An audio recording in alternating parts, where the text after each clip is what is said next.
¿Cómo les va? Gracias por estar acá. Hoy vamos a compartir una charla con Alison Ninoska. Y Alison es la directora de la película Inche Machi. Y Alison, te queremos primero agradecer por estar acá compartiendo esta conversación con nosotras. Y nada, te pedimos si tenés ganas de presentarte, contarnos, eh, bueno, en qué región de Chile estás, porque es la primera vez que recibimos una directora que no es de Argentina y nos da mucha emoción. Y bueno, si tenés ganas, por favor, te pedimos que te presentes. Bueno, hola chicas, hola a todas las personas. Yo me llamo Alison Ninoska, soy de profesión cineasta y actualmente también me dedico a la gestión cultural. Soy de Puyuhuapi, que es un pequeño pueblito de la región de Aysén, en Chile, en la Patagonia chilena. De aquí soy y aquí vivo actualmente también y es desde donde trabajo. Inche Machi es una película que estrenamos ya hace unos 4 años más o menos. Es una película que nos tomó 7 años en realizarla, eh, y estoy muy agradecida realmente de que Inche Machi siga por ahí viajando ya solita y de la mano como que me lleve a mí a otros territorios, a otras conversaciones y otros espacios para seguir nutriéndonos desde el cine también, que finalmente es lo que me apasiona realizar y es también para mí es una forma de resistencia, de contar historias con memoria, con historias que estén rodeadas también de mensajes en torno a lo que yo siento que es como muy, muy importante y trascendental en la vida, que es lo tan simple como coexistir en este mundo con respeto hacia lo que nos rodea y protegerlo también, que por ahí también es como el mensaje de la película. Queríamos charlar con vos un poco acerca de cómo son las decisiones de color, de corrección de color, de look, si es algo que lo habías pensado de antes, si fue surgiendo con el proceso. Uh-huh. Bueno, ahí la directora de fotografía se llama Renata Campodónico. La Rena actualmente se dedica también al trabajo en la dirección de foto. Ella vive en Valparaíso y ahí en el centro de Chile donde las cosas se mueven mucho más en torno a los rodajes y a las grandes producciones. Y con ella trabajé desde la idea génesis de la película, porque Inche Machi es un proyecto que nace cuando nosotras estábamos todavía en la universidad. eh, y en ese momento yo estaba buscando hablar sobre el Huachipantu y, y en esa investigación también empecé a conocer sobre el caso de la Machi Francisca Linconado, que acá en Chile fue un montaje judicial en el que a ella se le culpó por asesinar a una familia latifundista. Entonces, en esta investigación empecé a entender que era muy, como que no era en realidad el Huachipantu lo que quería hablar, sino desde también la cosmovisión indígena. Entonces empezamos a desarrollar esa idea. Ese año en el taller hicimos un cortometraje que se llama En búsqueda del ser machi, que es como nuestro primer viaje al Wallmapu. Y ya cuando pasamos a cuarto año, nos tocó la clase de producción ejecutiva, que a mí me dolió la cabeza. Y ahí conocimos a Adela Cofré, que es una gran productora de cine acá en Chile. Era nuestra profesora y ella nos enseñaba a postular a fondos públicos del Estado para poder levantar películas, que finalmente es una de las únicas formas que existen para poder hacer películas, que es concursar, concursar y concursar. Y nos hacía hacer la idea de que hiciéramos un proyecto como para postular. Y ahí con Renata dijimos, ya, hablemos del corto porque tenemos todo listo, la sinopsis, la propuesta de fotografía, la propuesta de sonido. Y fue un ejercicio de universidad y la profesora lo leyó, lo encontró muy valioso, nos contó que no había leído una historia así antes y nos propuso postularlo realmente ese año al fondo. Y postulamos y nos adjudicamos el fondo y empezamos a trabajar. Y en esa vorágine de trabajo empezamos al tiro a investigar mucho más sobre cómo queríamos contar la historia, también desde la fotografía y también desde el sonido y también desde el montaje, además del guión. Entonces eran trabajos de mesa y de conversar, yo estudiaba un montón, o sea, trataba de interiorizarme sobre la cosmovisión indígena, porque si bien soy huilliche, estoy muy desarraigada, como muchas personas en Argentina, en Chile, de las comunidades mapuche. Entonces, era muy ignorante en la cosmovisión indígena.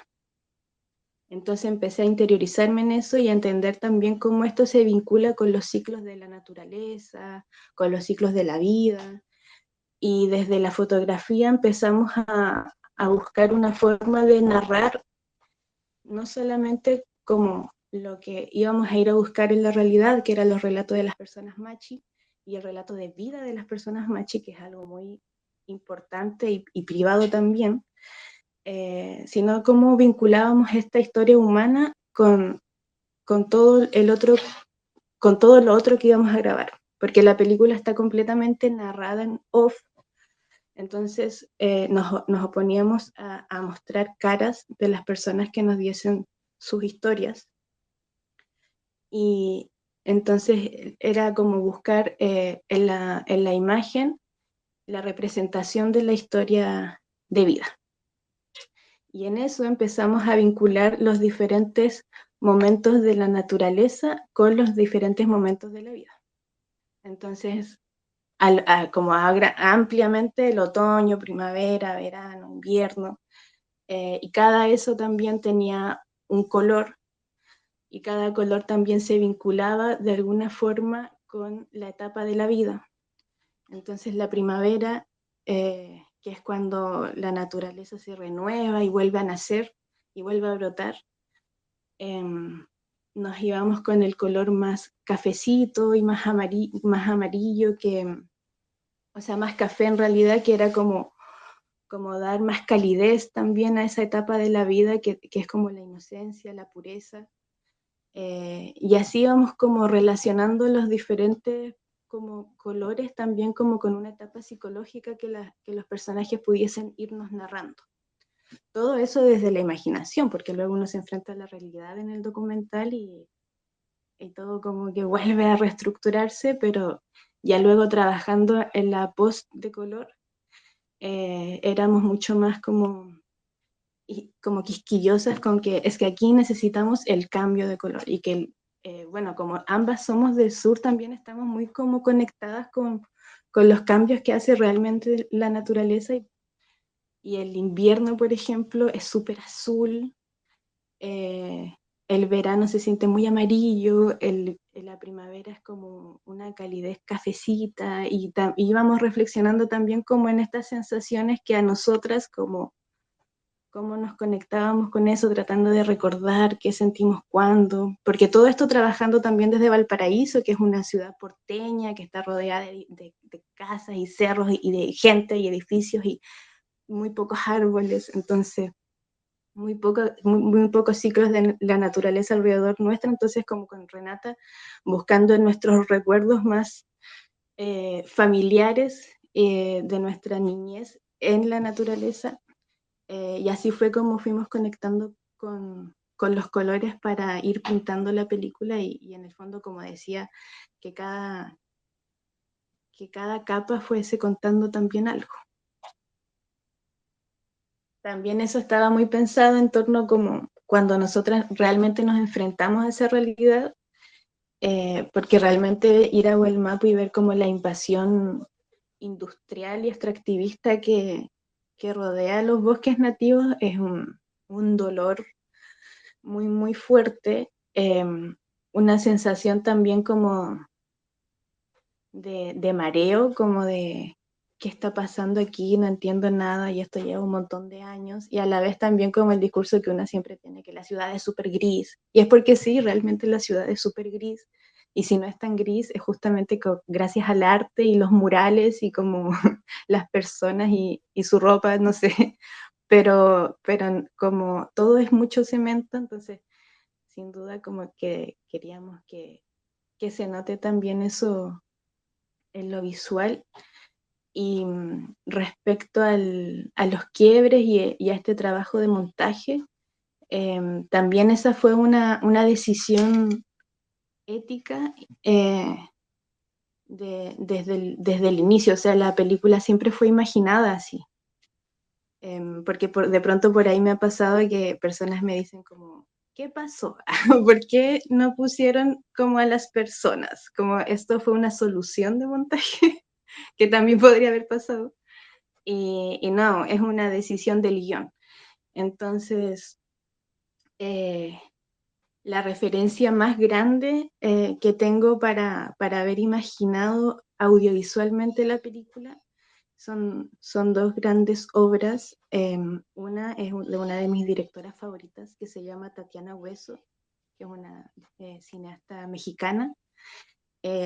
Ella tiene una película que se llama Tempestad, que también es un documental, y, y yo tuve la oportunidad de ir a ver esta película al cine. Entonces, la experiencia del cine y de impactarse con la película, con el sonido y los colores y la oscuridad y el silencio. Y esta película de Tatiana Hueso utiliza la herramienta de la voz en off, porque habla sobre la trata de mujeres en México, desde el relato de vida de personas que perdieron a mujeres o que estuvieron a punto de perderse también a ellas mismas. Entonces, cuando yo escuchaba esa película y escuchaba las voces de la mujer sin ver su cara, porque ahí la decisión también es como de resguardar a las personas, porque es toda una cosa política muy fuerte. Pero cuando yo la escuché, cuando veía esa película y escuchaba el relato de estas mujeres, como no había una imagen de quién me hablaba, yo podía sentir que podría haber sido mi hermana, mi mamá, mi amiga. Yo en mi imaginación creaba quién era esa persona que me estaba hablando en la película.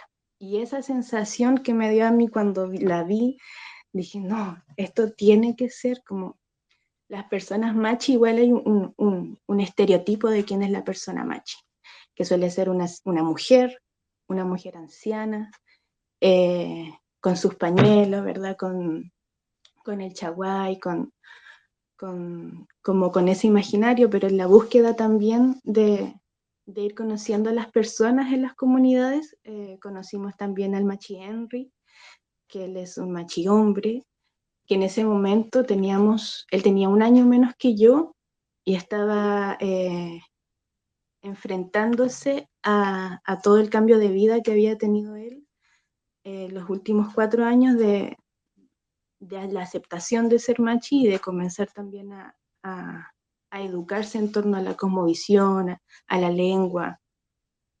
Entonces era una imagen que yo no me lo imaginaba, porque yo igual andaba buscando a una persona, mujer anciana. Y luego también conocí a una machi muy joven, conocimos a machis hombres más viejos, entonces había una diversidad de personas y ahí se fortalecía la idea de que la voz en off tenía que ser una voz en off, porque entonces tú escuchas a la persona y te imaginas quién podría ser y empatizas mucho más con el relato que la persona está contando. Entonces en mi imaginación también, a través del relato en off, el espectador, la espectadora podía escuchar y pensar que podría ser su abuela, su mamá, su tía, su primo. Entonces llegar también como sin el estereotipo de la imagen, poder conectar como con el mensaje mucho más directo, y eso más directo me refiero como llegar directamente adentro de uno, como al alma, al corazón, a la cabeza, a la guata, sin estar como pensando, mira, tiene el pelo así, mira, tiene este pañuelo así. Entonces uno no se desconcentra en eso y solo está como sintiendo lo que te están contando. Y lo de los quiebres fue una decisión que tomamos en el cortometraje, en búsqueda de ser machi. Ahí fue como el primer experimento de cómo se iba a estructurar el relato. Y yo nunca quise tampoco como mostrar imágenes violentas, explícitas, que ocurre mucho en Wellmapu, porque siento que el Winco, la persona chilena, está, en verdad las personas, no solo como en Chile, tienen mucho el prejuicio de que todo es violento en el Wellmapu, y porque al final solo se informan desde la televisión, y la televisión, una vez más, solo informa lo que es violento, y que la manifestación, y que la protesta, y el corte de camino, pero tampoco nunca muestra como lo agresivo que es desde el Estado hacia las personas indígenas. Nunca muestra en la televisión cómo todo está muy militarizado, y tú ves tanquetas en la carretera como si fueran vehículos normales en un día de nada. Entonces hay una pasividad agresiva muy fuerte, pero también hay mucha ignorancia respecto a por qué hay un conflicto en el fondo, de qué se trata el conflicto. Entonces, yo quería mostrar el conflicto también desde una forma en que el espectador pudiese conectarse con no solo el relato de las personas, sino también con lo maravilloso que es la naturaleza. Y luego como sentir estos quiebres como, ay, ¿verdad que esta es la realidad? Como nos vamos como a este ensueño, que no es un ensueño porque también es una realidad, y luego como que me acuerdo por qué hay un conflicto en el Wellman. Que también desde el sonido, con la María Jesús, que es la sonidista y diseñadora del mundo sonoro, hablábamos también como de estos quiebres que los imaginábamos como en el cine, como de pronto estar como en escenas muy oscuras, y que llegue el amanecer. Entonces la sala de cine estaba súper oscura y de repente todo quedaba iluminado. Entonces también nos imaginábamos como todos esos viajes que iba a tener la persona viendo la película, como desde la luz, que uno queda como medio encandilada, o que estás muy concentrada pensando que, ay, el río, y como que te llega un sonido estrenduoso y como que te despierta y como que te asusta un poco. Y te saca de eso, y en el fondo ir jugando también con eso, porque yo también tenía miedo de que de pronto la película fuese demasiado como contemplacional, y al espectador se me quedase dormido en la butaca. Que también hay otra referencia, son los documentales de Patricio Guzmán, en esto de la observación y de planos muy pausados y lentos, y el sonido. Entonces por ahí vamos jugando también con eso. Tal vez tenés algo más para decir en relación al tiempo, ¿no? A veces es muy difícil como salirse de los tiempos citadinos, de los tiempos de la sociedad occidental, capitalista, completamente colonizada, y meterse en los tiempos de la Mapu, en los tiempos de la Tierra. Me parece que estamos en un tiempo planetario donde poner eso en evidencia es sumamente valioso, importante. Y bueno, que nos contaras algo de eso, de esos tiempos, de esos planos, si tenés ganas de decir algo al respecto. En verdad como que ver un árbol así como mucho rato, como no es algo como para mí que fuese extraño, ni experimental, ni voy a probar aquí si dejo este plano, sino que realmente como la vida fuera de las grandes urbes es súper pausada.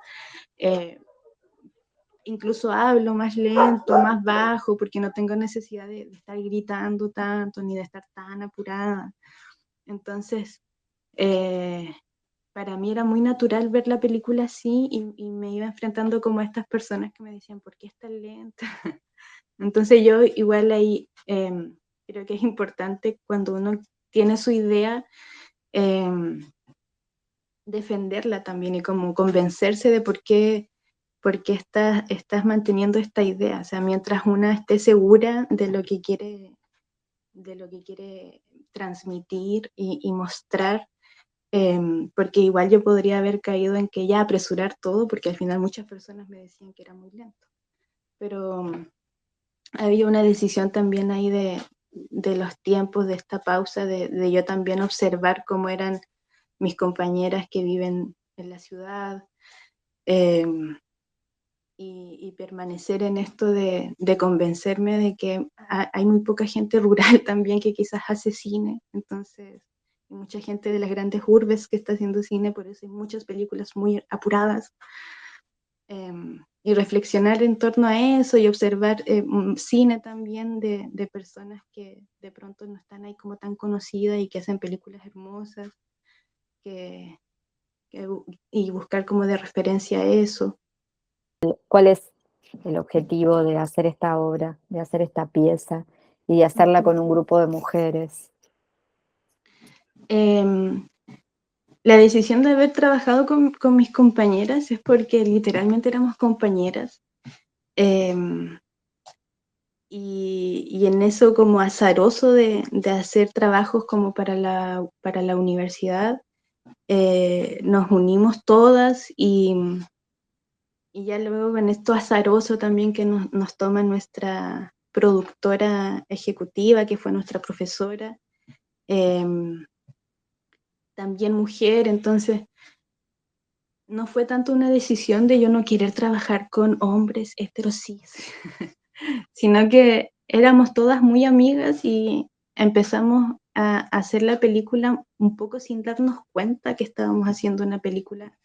Fue un año muy intenso, todas éramos muy jóvenes también, era nuestro primer gran proyecto juntas.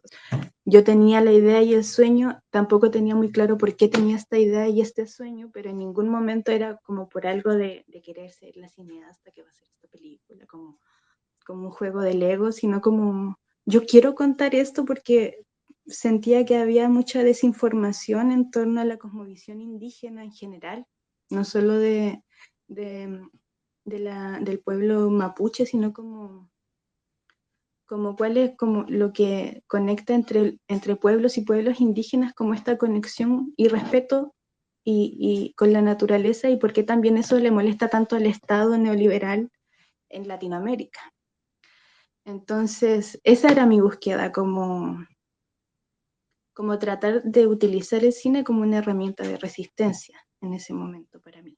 Bueno, y el objetivo también de la película finalmente, en la construcción en la construcción misma de la película y en la construcción mía también como cineasta, el objetivo al final para mí es que la película sea una herramienta pedagógica, o sea, no solo para los espacios de cine, sino también poder llegar a espacios educativos, a los liceos, a personas que están aprendiendo sobre la cultura indígena, que en las escuelas no solo se hable de hubo un pueblo que era así y hubo una cultura que era así, sino que existe hoy un pueblo mapuche que vive en tales y tales territorios, y estas son las formas de vida y estos son los relatos de vida de las personas que hoy y mañana seguirán existiendo en estos espacios. Entonces por ahí se empezó como a formar también como el objetivo de querer hacer esta película. Ha abierto como muchas ventanas de experiencias vitales para mí, como de que la película, como les decía al inicio, como la película empieza a viajar sola, como con esta energía también de que abre espacios de conversación súper profundos, muy valiosos, y no solo cuando yo estoy, sino como cuando las personas la ven. Yo estoy convencida de que no pasa desapercibida cuando una persona la ve, entonces eso para mí es súper, súper, súper valioso, más allá de todo lo que haya costado hacerlo, como llegar a ese punto de conexión con las personas, que lo logramos. Entonces, como logramos llegar a eso que queríamos hacer, que fuese algo como mucho más de conexión hacia adentro. Voy a retomar algo que comentaste también en algún momento, como de con qué cámara nos preguntábamos, bueno, como estamos para esta cátedra de fotografía y todos los estudiantes la van a ver, qué cámaras o qué equipos utilizaste y qué lentes. Siento que siempre es algo que está bueno saber y que es mucho más difícil de averiguar. Bueno, cuando hicimos los primeros viajes al Mapu, que resultan en este cortometraje, ahí estábamos con nuestras camaritas, que eran esta Canon T3i, que era la mía, y nos la prestó otra, un amigo. Entonces íbamos con 2 cámaras. Y luego, durante la película, con el fondo que nos adjudicamos, pudimos comprar nuestros propios equipos. Entonces ahí compramos una cámara Sony Alpha 7S2, o algo así, puede que haya enredado los números, pero es la Sony Alpha, y lentes Rokinon, que usábamos mucho el 50 milímetros, mucho el 80 milímetros, porque en el fondo igual la película busca como focalizar la mirada, guiar la mirada desde la fotografía. Entonces, jugar mucho con el fuera de foco, con si vamos a observar esto, qué vamos a observar de esto, y también ahí utilizar de pronto como un 20, no sé si era un 35, un 28, cuando eran como los paisajes más abiertos, que queríamos que todo estuviese a foco y poder quedarnos en un plano de paisaje generalísimo, y que nosotras siempre, o sea, las conversaciones siempre eran en torno a pensar esto en la pantalla grande. Entonces, ¿cuánto tiempo va a estar este paisaje? Es cuánto tiempo la persona puede estar observando diferentes detalles en todo este paisaje. Entonces, por eso queremos que todo esté a foco y que las personas puedan ir descubriendo, ya hay un arbolito, mira, allá atrás hay un riachuelo, o quizás acá pasó esto. Las escenas de otoño, por ejemplo, que estuvimos en un lugar hermoso donde había mucho bosque, y también había un lago, y también habían plantitas que solo salen en otoño, y mucho viento y piedras, y como un ecosistema gigante al final. Entonces, como poder observar este ecosistema y todo lo que cohabita muy juntito en este espacio. Entonces, para nosotras era importante que todo estuviese a foco. Y cuando nos íbamos como a estos detalles de, ya estamos observando esto grande y luego queremos observar esto, buscábamos también como los lentes en que pudiésemos jugar mucho con lo que está fuera de foco y poder centrar la mirada e ir guiando un poco al espectador en lo que nosotras queremos ver. También jugamos mucho con eso en las escenas en las que son controladas, que son actuadas, que son... que van marcando también como un poco el ritmo de la película y las etapas de la vida. Entonces,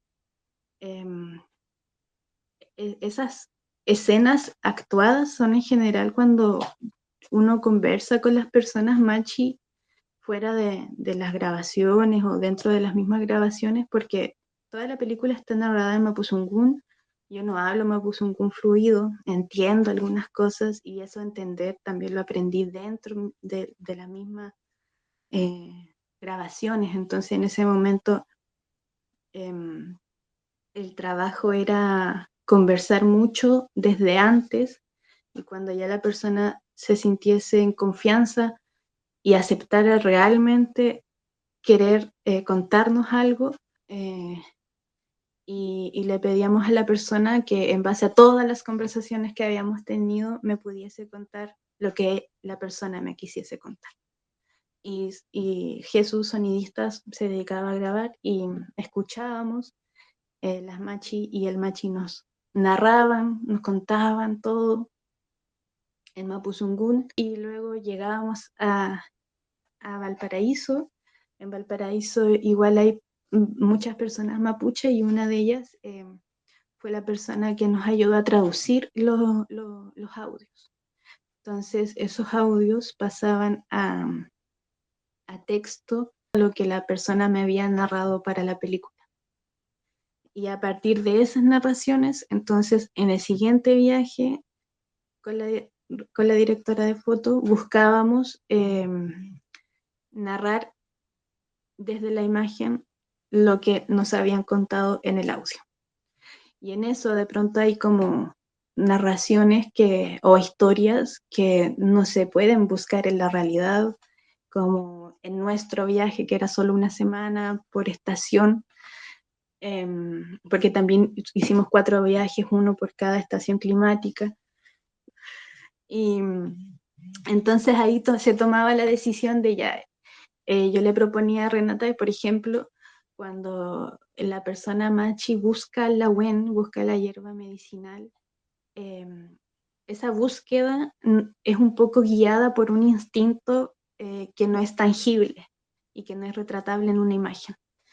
Entonces jugábamos ahí con la cámara como si la cámara estuviese en primera persona y estuviésemos como dentro de la persona que está yendo a buscar la WEN, y por eso jugábamos ahí mucho con el cambio de foco y con estos como imágenes que van caminando entre medio de las hierbas y que van buscando algo pero todavía no se sabe qué, porque hay una sensación también de ese relato que nos cuenta que al ir a buscar las hierbas se tiene que llegar a un punto, pero muchas veces no se sabe a dónde se va, sino que esto va guiado como por una cosa mucho más de energías. Entonces, jugar mucho con esos cambios de foco, también cuando son estos momentos dentro de la forestal, que utilizamos la doble exposición de imágenes para poder hacer una sensación de sentirse como nublado o perturbado. Es también indagar mucho como en las sensaciones mismas que una tiene estando ahí. En algún momento yo también hablando con Machi Henry, en una conversación muy profunda, espiritual y onírica, como una cosa ya que solo se vive una vez, yo sentí que me iba a desmayar y en ese momento recuerdo haber como cuando es audiovisual ya todo lo ve en escenas, entonces como que en ese momento mi vida, en esa escena de mi vida, yo sentí y vi de esta forma, entonces luego yo le explicaba a Renata, y por eso habían decisiones que de pronto era como hacer que estas imágenes, como que esta sensación de cuando te vas a desmayar y ves todo medio borroso y un poco doble y como que se te va y luego vuelve y como que las dimensiones se ponen extrañas. Entonces buscábamos también cómo hacer esto con la fotografía, con el montaje, con la post. Entonces hay imágenes por ahí que son muy pensadas para esos relatos. Afortunadamente casi todo está grabado en la naturaleza, entonces la naturaleza es muy permisiva de grabar una y otra vez hasta lograr como el plano que tú quieres.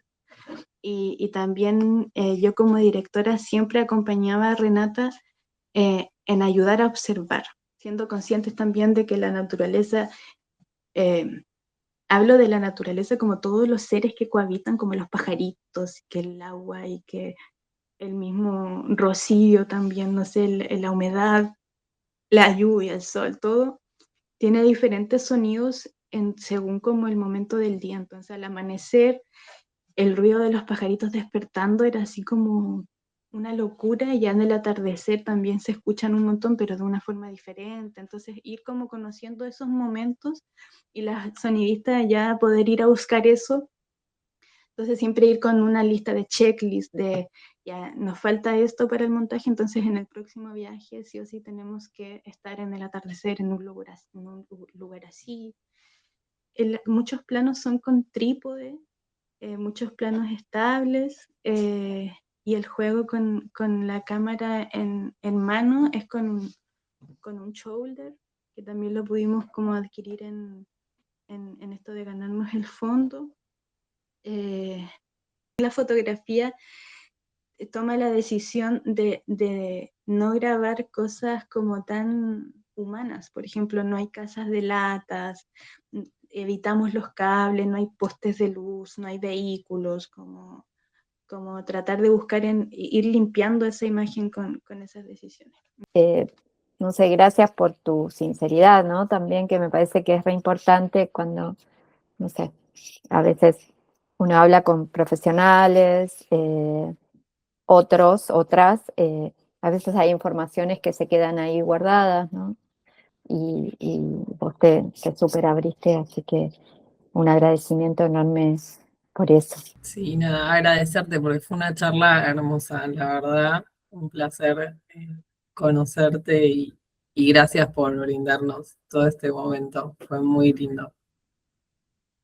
Muchas gracias, muchas gracias. En realidad yo igual me sentí muy cómoda conversando con ustedes y tengo que aprovechar este momento publicitario, ya que lo van a ver muchos futuros o ya cineastas, futuras colegas.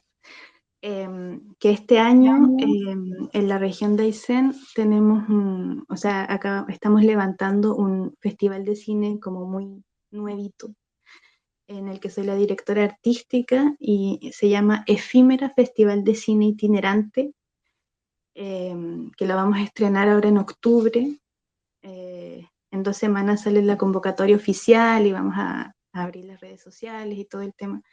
Y es un festival que tiene las temáticas de cine indígena, cine rural fronterizo y cine LGBTIQ+, que es un festival para la región de Aysén, con el objetivo también de que las personas acá que estamos de pronto un poquito desconectadas del cine, de las artes, de las culturas, o sea, en la región de Aysén no tenemos cine, por ejemplo, utilizamos un auditorio del espacio cultural que solo está en una ciudad de todo el territorio. Entonces nuestro festival busca también como llegar a las zonas rurales y armar espacios como aforados, con un buen sonido, con una buena proyección y con películas de estas temáticas. Así que eso, aprovechaba de contarles eso para que allá más adelante puedan ahí en algún momento enviarnos también sus obras. Muchas gracias de verdad. Para mí muy valioso lo que va a suceder en ese momento y lo que ya sucedió en este también. Bueno, que tengas un hermoso día.